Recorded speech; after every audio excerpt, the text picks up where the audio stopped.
Today I spoke at the Joint Finance Committee in Ellsworth, Wisconsin, and I'd like to give you some of my comments that I gave to them. I wanted to thank them and tell them that they really have the power around conservation legacy in Wisconsin. And one of the ways that they do that is by controlling the amount of money for staffing of key individual organizations. We heard many people talk about the UW Extension staff, the Land and Water Conservation Departments, and the Department of Natural Resources. Critical to our work on water quality in the state is the Department of Natural Resources. Those people work with us every day, every meeting. We've got volunteers meeting with them. We've got other agencies all trying to find ways to improve water quality. One of the ways they do that is giving us data, scientific data, so that we can use and influence others on changing their practices on land. And one of the things we always advocate is that all of us, no matter whether we live in the city or we're living out in the country, we have an impact on water quality in the things that we do.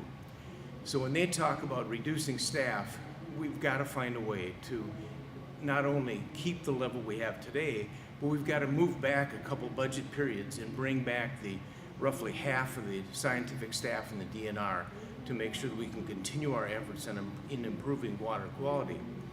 I want to draw their attention to one specific fact right away, and that is that in last year's accounting, there's a ratio, and that is that for every water body removed from the list of impaired waters, for every 9 bodies, there is 1 that is removed.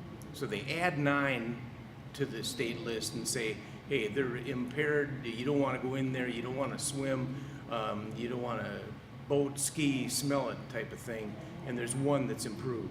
So we've got to work on this for our children's children and the legacy of Wisconsin for the future. It just can't stay this way.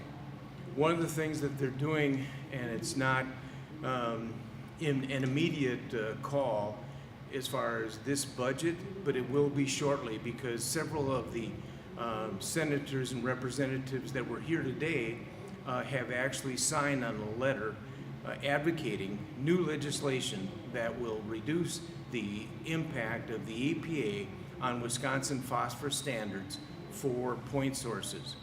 Once they do that, they take away significant incentives for communities and other point sources, commercial and non-commercial sources of phosphorus to be entering our waters.